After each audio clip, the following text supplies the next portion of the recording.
বহু বড় বড় আবেদ নষ্ট হয়ে গেছে নবীদের সঙ্গে এই টুকটাক বিয়াদবি করার কারণে। মানুষ বিয়াদবি করে অনেকভাবে। সবচাইতে মারাত্মক বিয়াদবির কথা কোরআনুল কারিমে যেভাবে আসছে তা হচ্ছে মুখের ভাষার কারণে। কিসের কারণে বলেন দেখি ভাই, সবাই বলেন। মুখের ভাষা।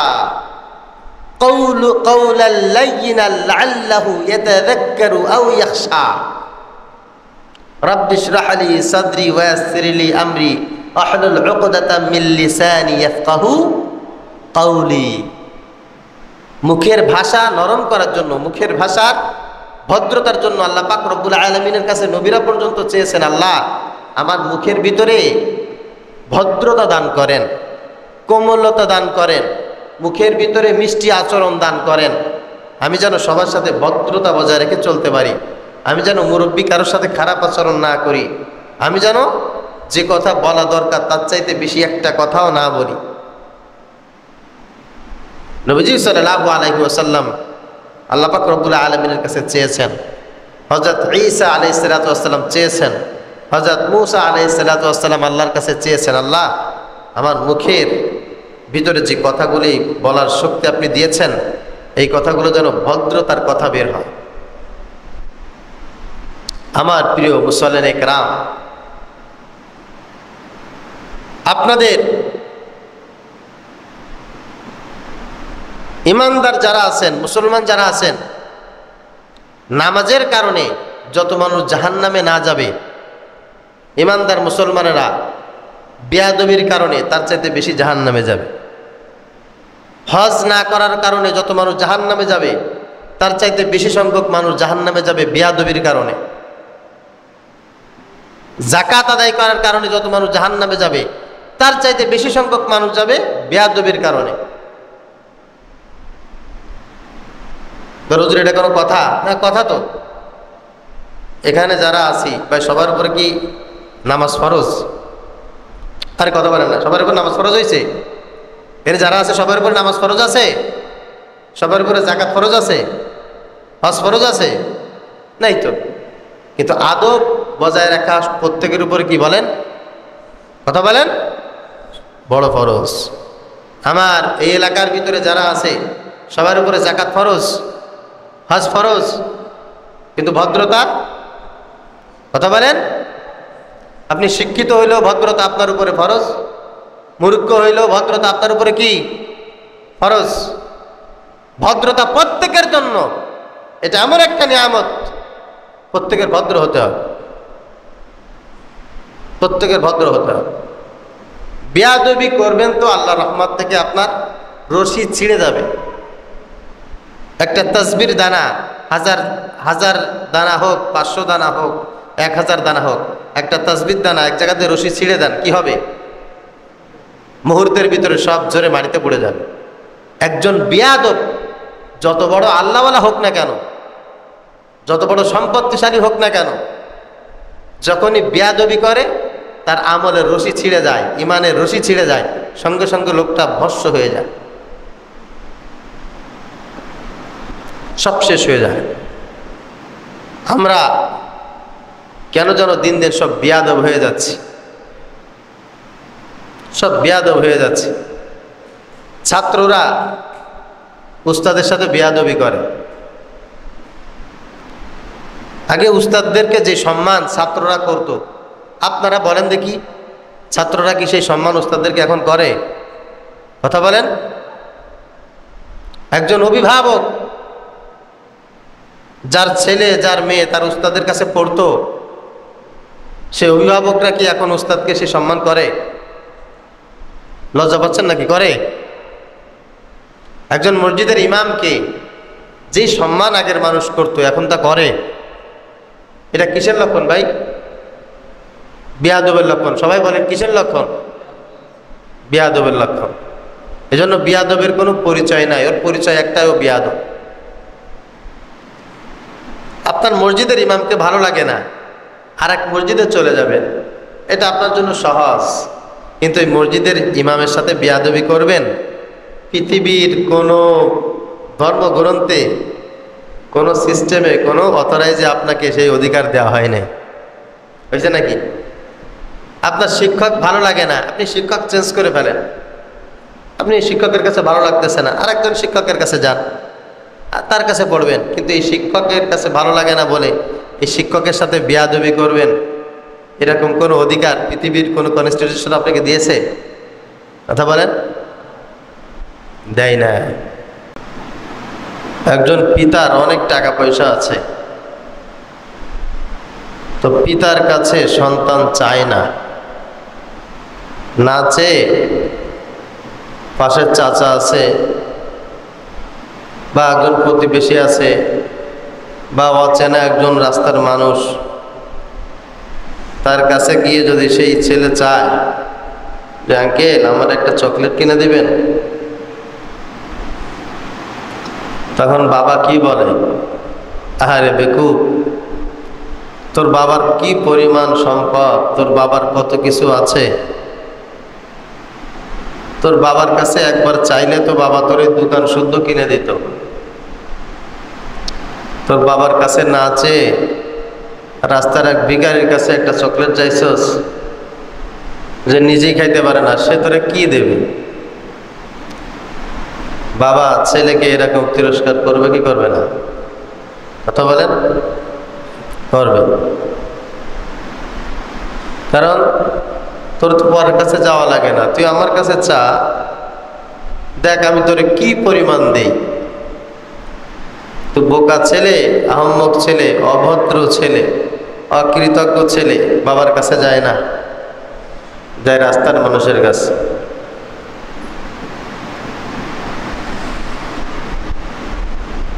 আল্লাহ তাআলা যিনি আমাদেরকে এত কিছু দিয়েছেন, কোটি কোটি কোটি টাকার সম্পদ,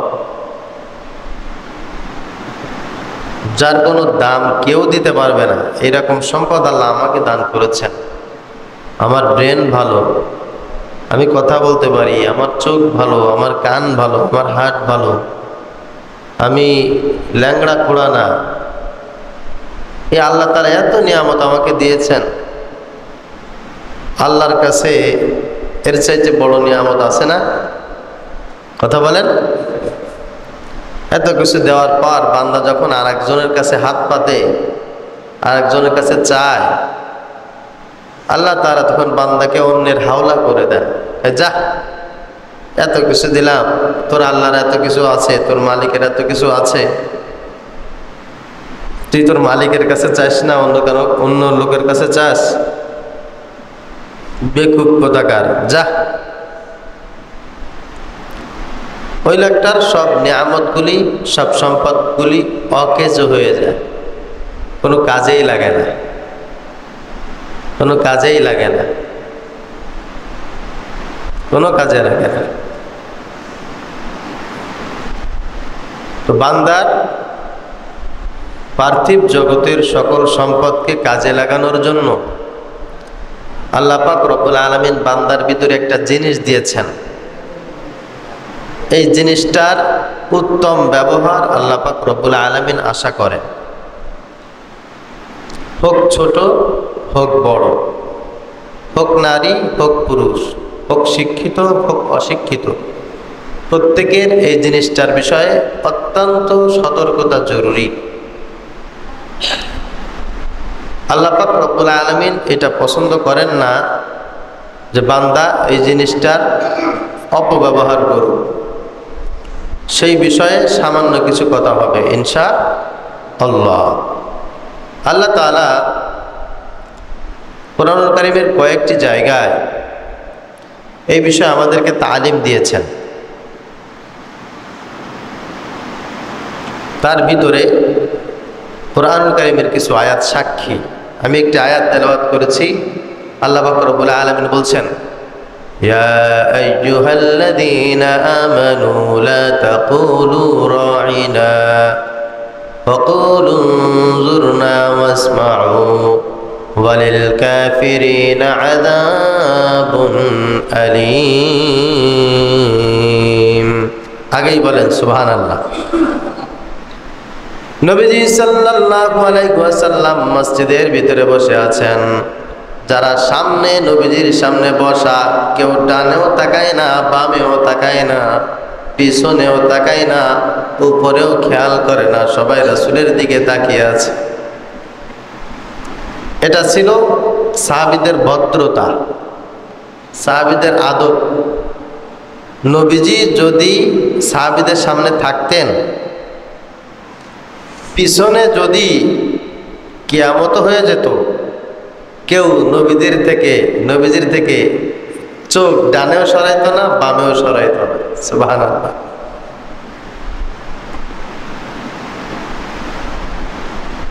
পিছনে কে আসলো কে গেল খেয়াল করতো না, খেয়াল থাকতো না। রোমের সম্রাট নবীজি সাল্লাল্লাহু আলাইহি ওয়াসাল্লামের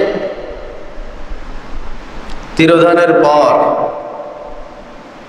একটা যুদ্ধের ঘোষণা করলো। হযরত আমর ইবনুল আস রাদিয়াল্লাহু তাআলা আনহু সেই যুদ্ধে অংশগ্রহণ করেছিলেন। আমিরের ইতাআত ছিল কেউ নেতার বাহিরে একটা টু শব্দ করবে না, নেতা যা বলবে তাই শুনতে হবে। মুসলমানদের আমির নামাজের ইমামতি করছেন, পিছন দিয়ে হাজার হাজার সাহাবীরা নামাজ আদায় করছেন। রোমের সৈন্যরা, কাফেররা পিছনের এক কাতার মানুষকে একভাবে কল্লাটা আলাদা করে দিচ্ছে, সবগুলোকে শহীদ করে ফেলছে। সামনের কাতারের একজনও নামাজ ছাড়ে নাই, কেউ জানেও না। নামাজের ভিতরে তাদের মনোযোগ ছিল এইরকম। তার ওই কাতারের মানুষকে শাহাদাত বরণ করা শেষ, সামনের কাতারে চলে আসছে। মানুষের কোনো খেয়াল, বিশৃঙ্খলা মসজিদের ভিতরে এক জাররা পরিমাণ ছিল না। এভাবেও যখন মুসলমানদেরকে ছন্ন ছাড়া করা যায় নাই, তখন এক খ্রিস্টান একটা মারাত্মক কাজ করছে। কি কাজ? আগেই পড়েন নাউজুবিল্লাহ। কাজটা করেছে হচ্ছে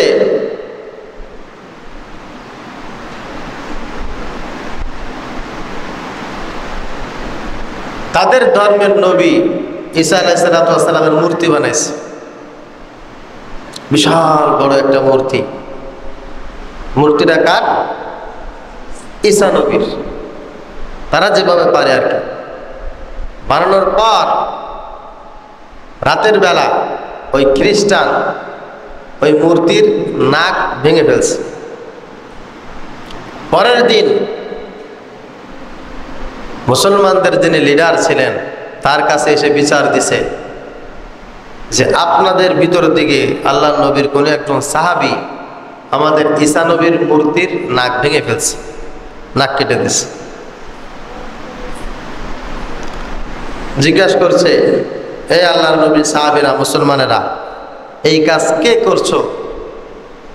তাদের ধর্ম তারা পালন করতেছে, আমরা এখানে জিহাদ করার জন্য আসছি, কাউকে অপমান করার জন্য নয়। ঈসা নবীর মূর্তির নাক কে ভেঙে দিছ?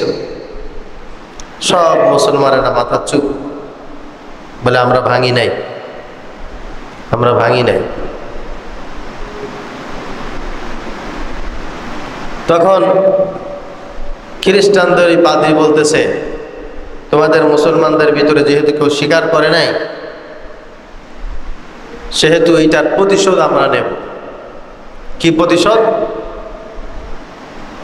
প্রতিশোধটা হচ্ছে আমরাও তোমাদের নবীর একটা মূর্তি বানাবো। নাউজুবিল্লাহ পড়েন।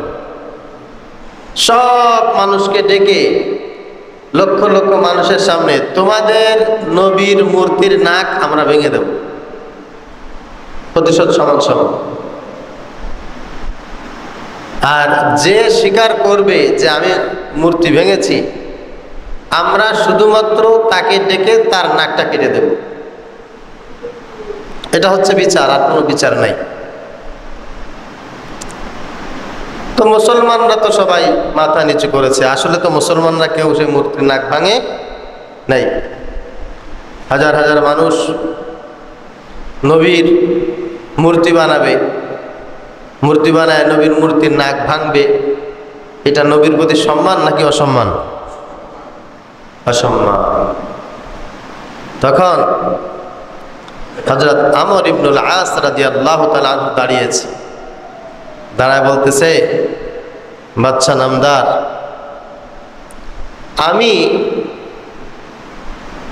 খ্রিস্টানদের নবী ঈসা আলাইহিস সালাম তার মূর্তির নাক আমি ভেঙেছি, দয়া করে আমার নাকটা কেটে দেন, আমার নবীর মূর্তিটাও আর বানায়েন না, আমার নবীর মূর্তি বানানোর পর তার নাক ভাঙেন না।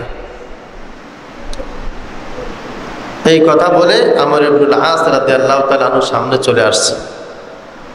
সব আয়োজন প্রস্তুত, জল্লাদ চলে আসছে তার নাক কাটার জন্য।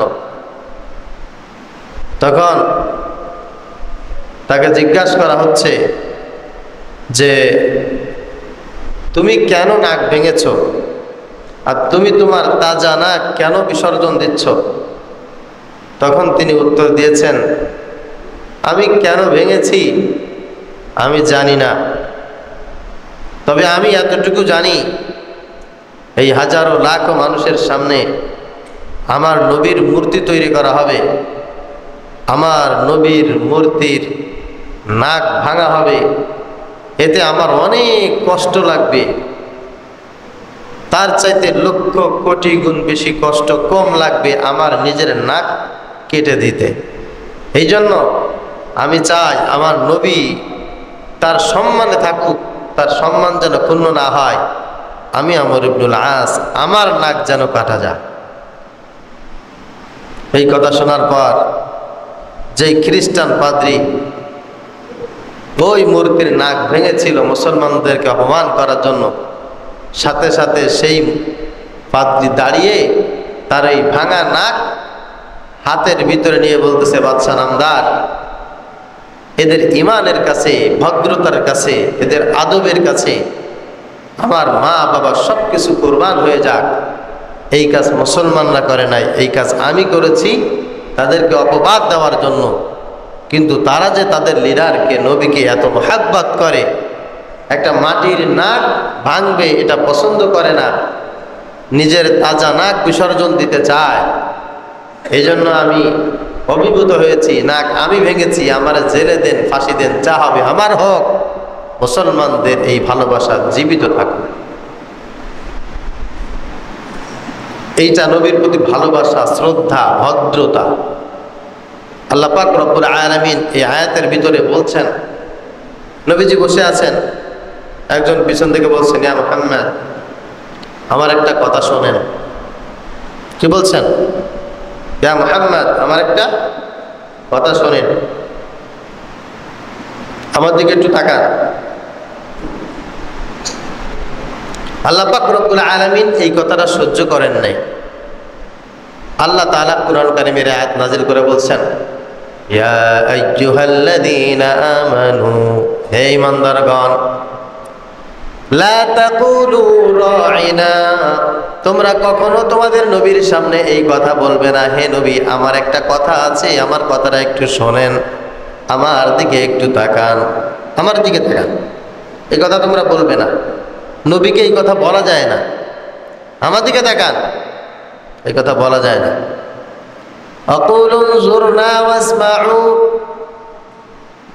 নবীকে এইভাবে বলতে হয়, কাছে এসে ভদ্রতার সাথে, নবী আমার একটা কথা ছিল, আপনি যদি অনুমতি দিতেন তাহলে আমার কথাটা আপনাকে একটু শোনাতাম, আপনি আমার কথাটা একটু শুনতেন। এইভাবে বলতে হয় নবীকে, নবীর সামনে বলা যায় না, এদিক তাকান, আমার একটা কথা আছে শোনেন, এইভাবে বলা যায় না। বললে কি হয়? ওয়ালিল কাফিরিনা আযাবুন আলীম, ওই মানুষটা কাফের হয়ে যায়। নবীর সঙ্গে বিয়াদবি করলে লোকটা কাফের হয়ে যায়। আর কাফেরদের জন্য কঠিন শাস্তির বিধান একজন রেখেছেন, তিনি কে? আল্লাহ পাক রব্বুল আলামিন নবীজি সাল্লাল্লাহু আলাইহি ওয়াসাল্লামের শানে সূরাতুল হুজুরাত নাজিল করে আমাদেরকে শিখিয়েছেন কিভাবে আমরা নবীদের সামনে কথা বলবো, কিভাবে আমরা নবীদের সঙ্গে হাঁটবো। ইয়া আইয়ুহাল্লাযীনা আমানু লা তুকদ্দিমু বাইনা ইয়াদাইল্লাহি ওয়া রাসূলিহি ওয়াত্তাকুল্লাহা ইন্নাল্লাহা সামিউন আলীম। হে নবী, আপনি আপনার উম্মতদেরকে, আপনার সাহাবীদেরকে এই কথা বলে দেন, যখন আপনি তাদের সাথে হাঁটবেন, কেউ যেন আপনার পায়ের আওয়াজের চাইতে উঁচু আওয়াজে কেউ যেন না হাঁটে, আপনার চাইতে কদম যেন দ্রুত অগ্রগামী না করে, আপনার চাইতে আগে আগে যেন না হাঁটে। আপনি যখন হাঁটবেন তারা সবাই আপনার পিছনে হাঁটবে। আপনি যখন কথা বলবেন তারা আপনার কণ্ঠের চাইতে নিচু কণ্ঠে কথা বলবে। আপনার পায়ের আওয়াজ যত হবে তার চাইতে তাদের আওয়াজ যেন একটু ছোট হয়। লা তুকদ্দিমু, তারা যেন অগ্রগামী না হয়, বাইনা ইয়াদাইল্লাহি ওয়া রাসূলিহি, আল্লাহর রাসূল যেভাবে হাঁটে তার চাইতে যেন জোরে না হাঁটে। আত্তাকুল্লাহ, আল্লাহকে ভয় করবে যারা, তারা কোনোদিন এই কাজ করবে না, নবীর চাইতে বেশি বুঝবে না। ইন্নাল্লাহা সামিউন আলীম, আল্লাহ পাক রব্বুল আলামিন সব কিছু শোনেন, সব কিছু জানেন। কে নবীর আগে হাঁটে, কে নবীর চাইতে বেশি দ্রুত চলে, আল্লাহ পাক সব জানেন, সব কিছু কিন্তু শোনেন। ইয়া আইয়ুহাল্লাযীনা আমানু, হে ঈমানদারগণ, লা তারফাউ আসওয়াতাকুম ফাওকা সাওতিন নাবিয়্যি ওয়া লা তাজহারু লাহু বিল কওল কাজাহরি বাযিকুম লিবাযিন আন তাহবাতা আমালুকুম। তোমার নবী যখন কথা বলবে, তোমার নবীর কথার আওয়াজের উঁচু আওয়াজ যেন তোমার না হয়।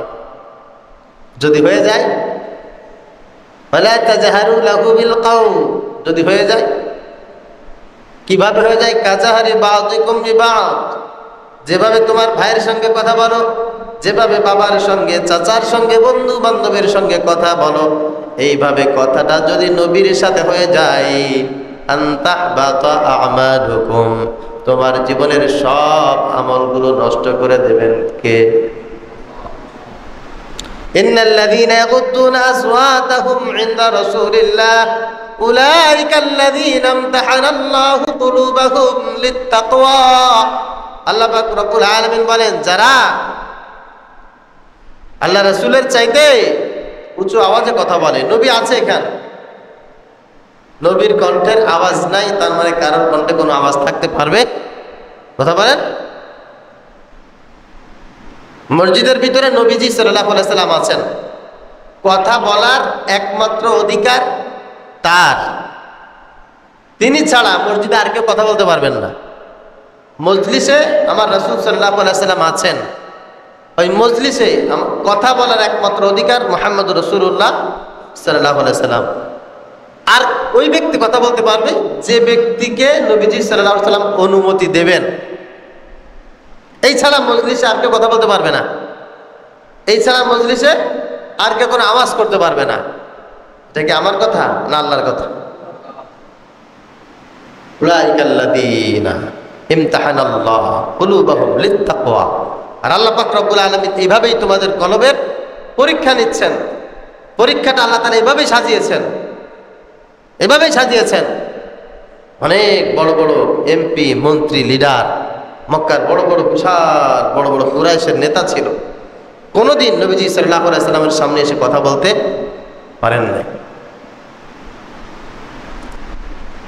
যা কিছু বললাম এবার শিক্ষা গ্রহণ করো, শিক্ষা গ্রহণ করেন।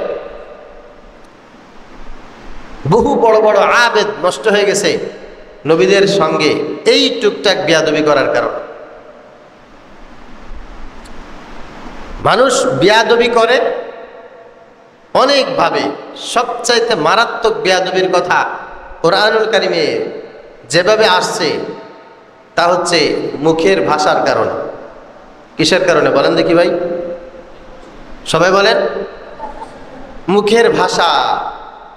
কওলাল লাইয়িনাল লাআল্লাহু ইয়াতাযাক্কারু আও ইয়াখশা। রাব্বি ইশরাহ লি সাদরি ওয়া ইয়াসসির লি আমরি আহলুল উকদাতাম মিন লিসানি ইয়াফকাহু কওলি। মুখের ভাষা নরম করার জন্য, মুখের ভাষার ভদ্রতার জন্য আল্লাহ পাক রব্বুল আলামিনের কাছে নবীরা পর্যন্ত চেয়েছেন, আল্লাহ আমার মুখের ভিতরে ভদ্রতা দান করেন, কোমলতা দান করেন, মুখের ভিতরে মিষ্টি আচরণ দান করেন, আমি যেন সবার সাথে ভদ্রতা বজায় রেখে চলতে পারি, আমি যেন মুরব্বী কারোর সাথে খারাপ আচরণ না করি, আমি যেন যে কথা বলা দরকার তার চাইতে বেশি একটা কথাও না বলি। নবীজি সাল্লাল্লাহু আলাইহি ওয়াসাল্লাম আল্লাহ পাক রব্বুল আলামিনের কাছে চেয়েছেন, হযরত ঈসা আলাইহিস সালাতু ওয়াস সালাম চেয়েছেন, হযরত মূসা আলাইহিস সালাতু ওয়াস সালাম আল্লাহর কাছে চেয়েছেন, আল্লাহ আমার মুখের ভিতরে যে কথাগুলি বলার শক্তি আপনি দিয়েছেন এই কথাগুলো যেন ভদ্রতার কথা বের হয়। আমার প্রিয় মুসল্লিনে কেরাম, আপনাদের ইমানদার যারা আছেন, মুসলমান যারা আছেন, নামাজের কারণে যত মানুষ জাহান্নামে না যাবে, ইমানদার মুসলমানেরা বেয়াদবির কারণে তার চাইতে বেশি জাহান্নামে যাবে। হজ না করার কারণে যত মানুষ জাহান্নামে যাবে তার চাইতে বেশি সংখ্যক মানুষ জাহান্নামে যাবে বেয়াদবির কারণে। যাকাত আদায় করার কারণে যত মানুষ জাহান্নামে যাবে তার চাইতে বেশি সংখ্যক মানুষ যাবে বেয়াদবির কারণে।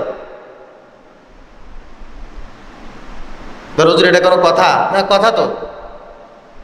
এখানে যারা আছি ভাই সবার উপরে কি নামাজ ফরজ? আরে কথা বলেন না, সবার উপর নামাজ ফরজ হয়েছে? এর যারা আছে সবার উপর নামাজ ফরজ আছে? সবার উপরে যাকাত ফরজ আছে? হজ ফরজ আছে? নাই তো। কিন্তু আদব বজায় রাখা প্রত্যেকের উপরে কি বলেন? কথা বলেন, বড় ফরজ।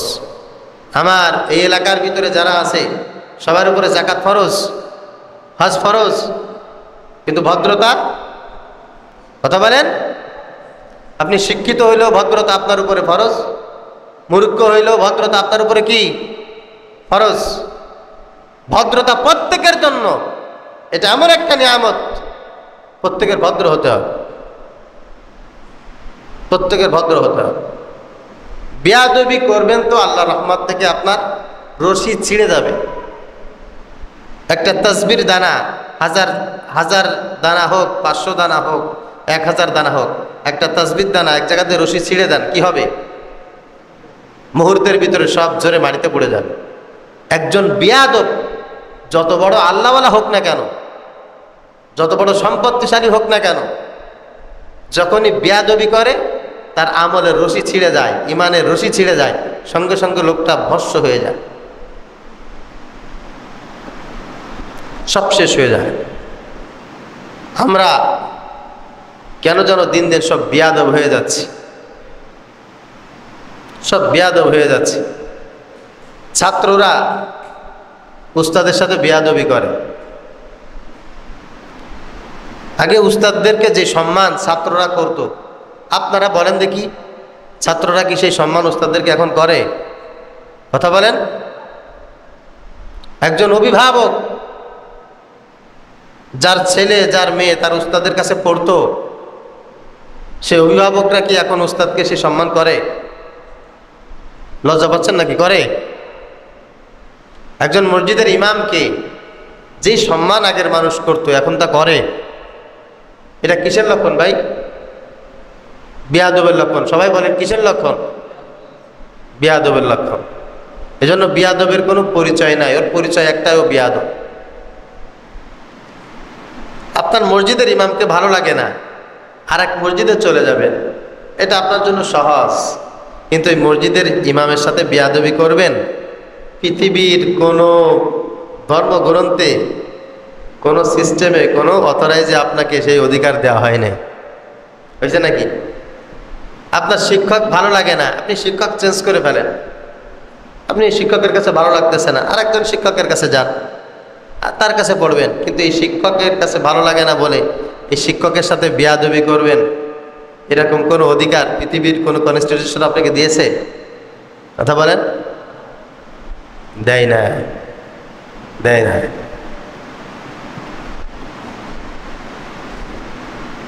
আপনি আদব শিখবেন কোথা থেকে?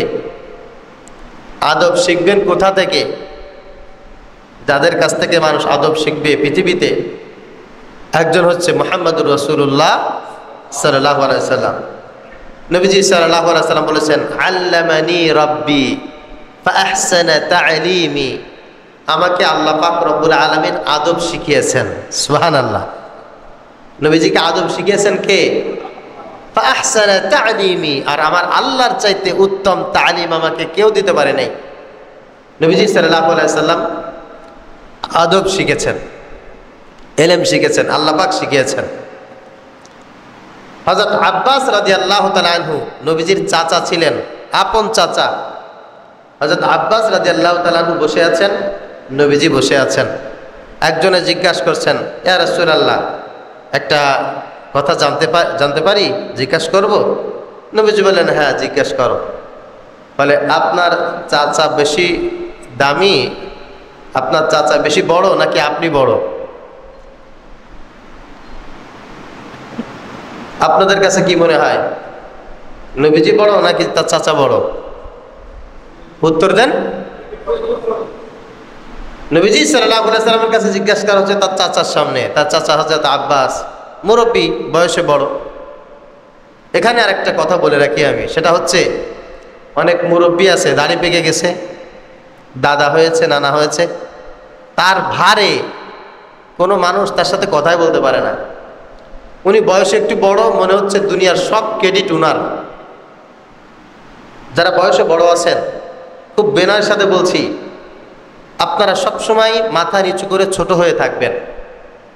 কারণ বয়সে বড় হওয়ার ভিতরে কোনো ক্রেডিট নাই, কোনো যোগ্যতা নাই, স্পেশাল কোনো দক্ষতাও নাই।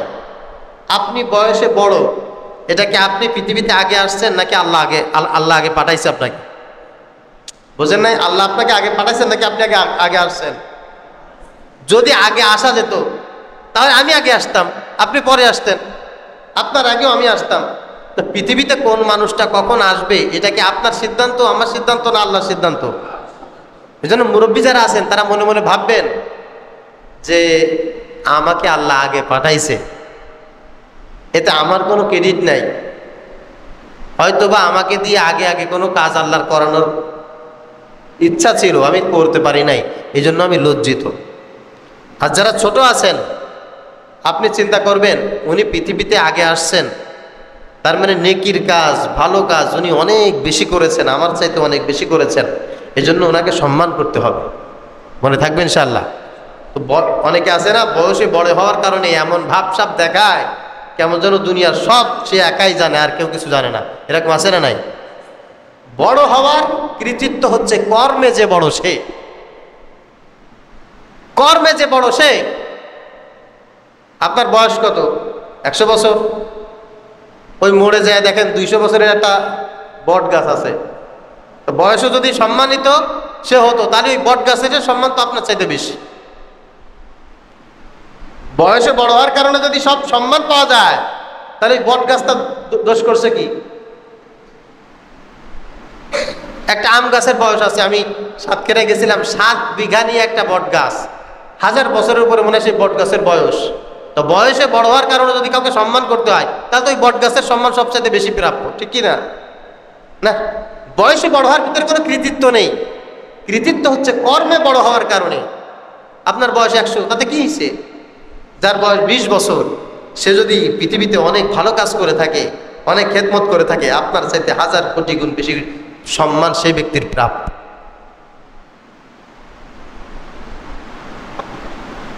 তবে নবীজি সাল্লাল্লাহু আলাইহি ওয়াসাল্লাম বলেছেন, মাল্লাম ইয়ারহাম সাগীরানা ওয়া লাম ইয়াকির কাবীরানা ফালাইসা মিন্না। যে ব্যক্তি বড়কে সম্মান করে না, ছোটকে স্নেহ করে না, সে আমার উম্মত না, উম্মতি না। যারা বড় যারা আছে ওদের নেকি বেশি, ওরা পৃথিবীতে অনেক কিছু দেখছে, এজন্য ওদেরকে সম্মান করবে, শ্রদ্ধা করবে। আর যারা মুরব্বী আছেন তারা চিন্তা করবেন, আরে আল্লাহ আমাকে পৃথিবীতে আগে পাঠিয়েছিল, অনেক কিছু করার দায়িত্ব ছিল আমার, আমি তো কিছু করতে পারি নাই। এই এলাকায় আমি এই লোকটার চাইতে 50, 60, 70 বছর আগে পৃথিবীতে আসছি, এই লোকটা দুনিয়ায় যা করছে আমি তো কিছু করতে পারি নাই, অথচ আমি আগে আসছি, দায়িত্ব ছিল আমার আগে করার। ঠিক কিনা বলেন? দায়িত্ব আমার ছিল, আমি করতে পারি নাই, এই লোকটা করছে। এই জন্য কি আমার স্নেহ করা উচিত, সম্মান করা উচিত। নবীজি সাল্লাল্লাহু আলাইহি সাল্লাম উত্তর দিয়েছেন, দেখো তুমি জানতে চেয়েছো যে আমার চাচা বড় না আমি বড়। মূলত বিষয়টা হচ্ছে আমার চাচা আমার চাইতে বয়সে অনেক বড়, কিন্তু আল্লাহ তাআলা আমাকে সম্মানিত করেছেন। সুবহানাল্লাহ বলেন। সম্মানিত আল্লাহ আমাকে করেছেন, কিন্তু চাচা আমার বয়সে অনেক বড়। এটা হচ্ছে আদব। এটা কি বলেন? আদব। আদব আদব আদব বজায় রাখতে হবে।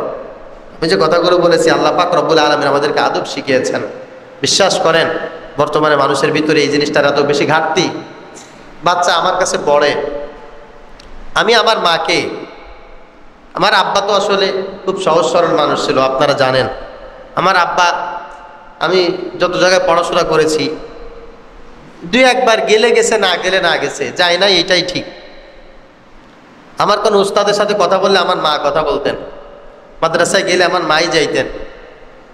আমাদের উস্তাদদেরকে আমার মা, বাবার চাইতে বেশি সম্মান আমাদের উস্তাদদেরকে আমার মা দিয়েছেন। বাবার চাইতে বেশি সম্মান আমার মায়ের কাছে আমার উস্তাদ পেয়েছেন। আর এখনকার মা বাপ যারা আছে, উস্তাদদেরকে কামলার নজরে দেখে। হুজুর আমার ছেলের এই অবস্থা, কি করেছেন, দিয়েছেন, এ করছেন, তা হুকুম দেয়, হুকুম দেয়। অথচ আমাদের বাবা মা জীবনে কোনোদিন আমাদের উস্তাদের সামনে মাথা উঁচু করে কথা বলবে সাহস করে নাই, সাহস করে নাই। এখনকার অভিভাবকগুলো কেন জানি বিয়াদবি করে বেশি। ইল্লা মাশাআল্লাহ, ভালো কিছু আছে না নাই? কথা বলেন। কিছু তো আছে, কিছু তো আছে। আপনারা এখানে যারা বয়স্ক আছেন, আপনাদের শিক্ষকরা আপনাদেরকে মারে নাই, শাসন করে নাই, আব্বা আম্মারে বলতে সাহস করছেন কোনোদিন? আর এখন কি হয় জানেন? একটু ধমক দিছে, এই পড়ানো না কেন? মার কাছে কান্দে কান্দে কয়, মা হুজুর আমারে ধমক দিছে। কি? আমি বেতন দেই না? হুজুর তোর ধমক দিল, দাঁড়া, এই হাট নিয়ে আসেন। হুজুর আপনি আমার বাচ্চারা ধমক দিলেন কেন? আমি যা বলতেছি কি বেশি বলতেছি নাকি বাস্তব কথা? কি হবে বলেন, কি হবে? এই জন্য আপনাদের কাছে আমার একটা রিকোয়েস্ট, জীবনে কোনোদিন বিয়াদবি করবেন না মুরব্বীদের সাথে, আলেমদের সাথে, উস্তাদদের সাথে। বিয়াদবি করবেন তো তাকদীর নষ্ট হয়ে যাবে। আমাদের এই মাদ্রাসা থেকে অনেক ছাত্র হাফেজ হয়েছে, বিভিন্ন জায়গায় পড়াশোনা করতেছে। আমাদের এখানে পড়াশোনা করে কিছুদিন পড়াশোনা করে চলে গেছে 1000-এর উপরে শিক্ষার্থী। কোনো একটা ছাত্রর বিয়াদবির কারণে আমার নজরে পড়ে না, সেই ছাত্রটা কষ্টে আছে। যত ছাত্র জীবনে কষ্টে আছে সব তার বাপ মার বিয়াদবির ফসল। বহু ছাত্র এখানে আছে ভালো হাফেজ, আমি তাকে 6 বছর 7 বছর নিজে বেতন ছাড়া পড়াইছি, ফ্রি খাওয়াইছি। ছাত্রটা খুব ভালো ছিল, তার বাবা ছিল টপ ক্লাসের বেয়াদব, তার চাচা আমাদের সাথে বেয়াদবি করেছে, তার আত্মীয় স্বজন এখানে এসে হুজুরদের সাথে কামলার মতো ব্যবহার করেছে।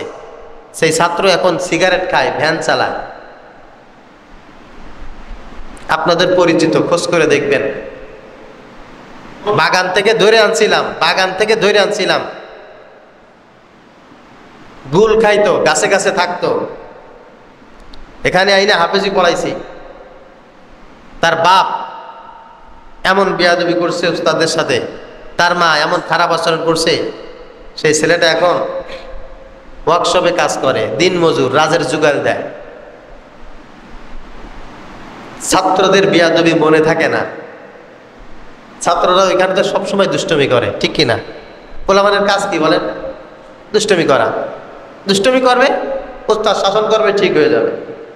কিন্তু যখন মুরব্বীরা যখন বিয়াদবি করে, এটা স্মৃতিপটে থেকে যায়, নষ্ট হয় না, নষ্ট হয় না, এটা থেকে যায়। আর ওটা তাসির এমনভাবে চলে যায়, কপাল পুড়ে যায়। নির্ঘাত এই ছাত্রটার কপাল পোড়ার কারণ হচ্ছে তার পিতা, তার মাতা। আপনারাও যারা বাচ্চাদেরকে লেখাপড়া শেখাইতে পারেন নাই, আল্লাহর কসম, আমি ইমরান হিসেবে না, একজন শিক্ষক হিসেবে বলছি, আপনারাও যারা আপনাদের বাচ্চাদেরকে লেখাপড়া শেখাইতে পারেন নাই, আপনাদের বাচ্চাদের কারণে না, আপনাদের বেয়াদবির কারণে হয় নাই। এরপরেও যদি কারণ হুজুর আমি খুব আচরণ করেছিলাম, ভালো হয় নাই, যদি এরকম হয়ে থাকে, মনে করতে হবে আল্লাহর তরফ থেকে পরীক্ষা আছে না নাই। নবীদের সন্তান দুই একজন নবী এরকম আছে না, ছেলে মেয়ে কাফের ছিল, নূহ আলাইহিস সালামের ছেলে কাফের ছিল, এরকম আছে না? যদি হয় ওই রকম একটা পরীক্ষা। তাছাড়া যে বাবা মা বিয়াদবি করে, তার ছেলে মেয়ে মানুষ হয় না। এখনকার বাচ্চাদেরকে একটু মাঠ খুঁটাইতে পারি না, মাঠ পরিষ্কার করাইতে পারি না, রাস্তা পরিষ্কার করাইতে পারি না। এখানকার কিছু ইট আছে, আমার 100 ছেলে পেলে আছে, 1000 ইট যদি মাঠে থাকে, আমরা 100টা ছেলে পেলে যদি 10টা করে ইট উপরে উঠাই, কি পরিমাণ কষ্ট হয় বলেন তো? এটা কোনো কষ্টের ভিতরে পড়ে? এক অভিভাবক এসে বলতেছে, হুজুর আপনার কাজ করার দরকার, আপনি আমাদেরকে বলতেন, আমাদের বাচ্চাদেরকে দিয়ে আপনি ইটটা না ছাদের পরে উঠাইলেন, হুজুর এটা কোন ব্যবসা শুরু করছেন? আমি বলছি, ভাই আমার ভুল হয়ে গেছে। কি হয়েছে? আমার ভুল হয়ে গেছে, আপনার বাচ্চাকে দিয়ে এই কাজটা করানো আমার উচিত হয় না ভাই, আমার ভুল হয়ে গেছে। আমি আজকে এখানে আমার বহু হিতাকাঙ্ক্ষী আছেন, জীবনে আপনারা কোনোদিন আমার দিকে ফিরেও তাকান নাই, আমার দিকে আপনারা ফিরেও তাকান নাই। কয়েকজন আছেন ভালোবাসেন। আমি যখন না খেয়ে থাকতাম, আপনারা কেউ কোনোদিন আমার দিকে ফিরেও তাকান নাই। আমি যখন বুঝি না, 7 বছর 8 বছর বয়স, রূপসা থেকে ভ্যান চালিয়ে নিরালা বাজার গেছি। আমি সপ্তাহে 2 দিন, এক শনিবারে যাইতাম নিরালা বাজার, বুধবারে যাইতাম নতুন বাজার মাদ্রাসার তরকারি কালেকশন করার জন্য। ভ্যান চালাইয়া যা বলছি মাদ্রাসার জন্য তরকারি দেন। রূপসা বাজারে সোমবার তরকারি কালেকশন করছি। প্রতি শুক্রবার মুষ্টি চালের ব্যাগ ঘাড়ে করে নিয়ে আমি রূপসায় 4টা গ্রাম মুষ্টি চাল কালেকশন করছি। আমি করছি। সেই সময় কারোর 4 আনা পয়সা ছিল না, আমার একটা লজেন্স কিনে দেবে এরকম 4 আনা পয়সার লোক ছিল না। মাদ্রাসার বেতন দিতে পারি নাই, মাদ্রাসার বেতন দিতে পারি নাই, 1 দিন 2 দিন না, বছরের পর বছর এই কষ্ট করে মুষ্টি চাল কালেকশন করে, বাজার কালেকশন করে পরে বাড়ি টিউশনে করাইছি। 1 বেলা পড়াইছি, 1 বেলা খাবার দিছে, 50 টাকা দিছে, 30 টাকা দিয়ে হুজুরের বেতন দিছি। আমি কোনোদিন বিয়াদবি করি নাই কারোর সাথে, কারোর সাথে বিয়াদবি করি নাই। ক্রেডিট নিতে যাই নাই, কোনোদিন ক্রেডিট নিতে যাই নাই। আমার দাদি যখন আমি এসএসসি পরীক্ষা দেই, আমার দাদি জীবিত ছিলেন। সবাই বলে এসএসসি পরীক্ষা দেওয়ার সময় যে মুরব্বীদের দোয়া আনতে হয়। আমি দোয়া নেবো কার কাছ থেকে? আমি থাকি এতিমখানায়, এতিমখানায় থাকি আমি। আমি দাদির কাছে আসছিলাম, দাদি পরীক্ষার্থী, 6 জন পরীক্ষার্থী ছিল আমাদের ভাই বোনের ভিতরে। দাদি আমাকে 50 টাকা দিছিল, দিয়ে বলতেছিল সবাইকে দিয়ে দিছি, তোমার দেওয়ার মতো তো আর কিছু নাই, তা তুমি আবার কি পরীক্ষা দিবা? তুমি মাদ্রাসায় পড়ো, মাদ্রাসায় আবার করে পড়ে কেউ পরীক্ষা দেয় নাকি? আমরা তো জানি না যে তুমি পরীক্ষা দিবা। তাই বলছি, হয় দাদি আমি পরীক্ষা দেব। আমার আত্মীয় স্বজনের ভিতরে একজন বলেছিল আমার দাদিকে, এতিমখানায় পড়ে 50 টাকা দিছে, 50 টাকা জলে গেল। 50 টাকা জলে গেল। আমি আল্লাহর ইজ্জতের কসম দিয়ে বলছি, আমি আমার আত্মীয় স্বজন, মা বাপ, ভাই বোন, চাচা চাচি যারা আছে এলাকায়, জীবনে কোনোদিন কারোর চাইরেনার পয়সা চুরি করি নাই।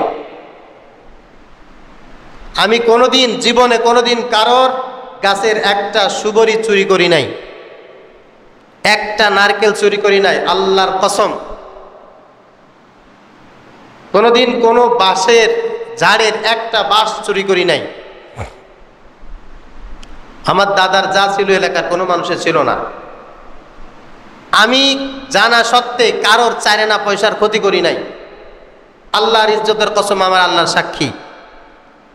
আমার চাইতে অভাবে অনেকেই থাকে নাই, কিন্তু তারপরেও কোনোদিন আমি কারো চাইরেনার ক্ষতি করি নাই। অথচ আমার এই আত্মীয় স্বজনের ভিতরে আমাকে যেই পরিমাণ গালি দেওয়া হয়, আমি নাকি চুরি করেছি, আমি এরেও নষ্ট করেছি, তা নষ্ট করেছি, যেই পরিমাণ গালি আমাকে দিছে, বহু আল্লাহর ওলিরা এই পর্যন্ত গালি ফেরত দেয় না। এইরকম গালি অনেক মানুষ শোনে নাই। সবর করা, সবার সাথে আদব রক্ষা করে চলার প্রতিদান একজন দেবেন, তিনি কে? আপনি আদব রক্ষা করবেন, সবার সাথে সুব্যবহার করবেন, আল্লাহ তাআলা আপনাকে প্রতিদান দেবেন। কথাটা বলছি দুটি কারণ। হয়তোবা 2-3 মাসের ভিতরে আজকের এই জুমাটা আমার এখানে শেষ জুমা। আগামী 2 জুমা, হজে যাওয়ার আগে 2টি জুমা আছে, আমি থাকতেও পারি, নাও থাকতে পারি। আমি যদি এখন মারা যাই, আর যদি কোনোদিন আপনাদের সাথে দেখা না হয়, আমি আপনাদেরকে সাক্ষী রেখে বলতেছি, আমার সাথে কারোর চাইরানা পয়সার লেনদেন নেই, কেউ আমার কাছে চাইরানা পয়সা পাবে না। আমি বাহির দিয়ার কারোর কাছ থেকে চাইরানা পয়সা আওলাদ করি নাই। আমার চাচতো ভাই, আমার চাচা, আমার অনেক বন্ধু বান্ধব আমার কাছ থেকে 100, 500, 200, 1000 টাকা হাওলাত নিচে দেয় নাই, এরকম মানুষ আছে বহু। যদি মরে যায় সবাইকে মাফ করে দিলাম। আমি যদি মরে যাই, কারোর আমার তরফ থেকে ক্ষমা চাওয়ার কোনো দরকার নাই। আমার কাছে চাইরানা পয়সা কেউ পাবে না। আমি যা কিছু করেছি আল্লাহর খুশির জন্য করেছি, দ্বীনের খেদমতের জন্য করেছি। এর ফলাফল আল্লাহ পাক রব্বুল আলামিন দেখাচ্ছেন নাকি দেখান নাই? কথা বলেন ভাইরা আমার। আমাকে যারা মহাব্বত করেন, আল্লাহর জন্যই মহাব্বত করেন। আর আমাকে যদি কেউ মহাব্বত না করেন, আমার দোষের কারণে আমার চালচলন আপনার ভালো লাগে না, সেজন্য আপনি করতেই পারেন, এই স্বাধীনতা আপনার আছে। কিন্তু আল্লাহ তাআলা সবচাইতে বড় বিচারক। এখানে যারা আছি আমরা, দিন যেভাবেই যাক না কেন, রাত সবার জন্য আসবে। রাত যেভাবেই আসুক না কেন, সবার জন্য সকাল হবে। ঠিক তদ্রূপ একদিন কিন্তু আমাদের সবার মৃত্যুবরণ করতেই হবে, মৃত্যুবরণ করতেই হবে। এইটুক মাথায় রেখে বাকি সময়টা যদি আমরা চলার চেষ্টা করি, ইনশাআল্লাহ আল্লাহ পাক রব্বুল আলামিন হয়তোবা আপনাকে আমাকে বাকি সময়টা ভালো রাখবেন এবং পরকালে মাফ করে দেবেন। আল্লাহ পাক রব্বুল আলামিন সর্বপ্রথম এই কথাগুলি আমাকে আমল করার তৌফিক দান করেন। যারা শুনলেন সবাইকে আমল করার তৌফিক দান করেন।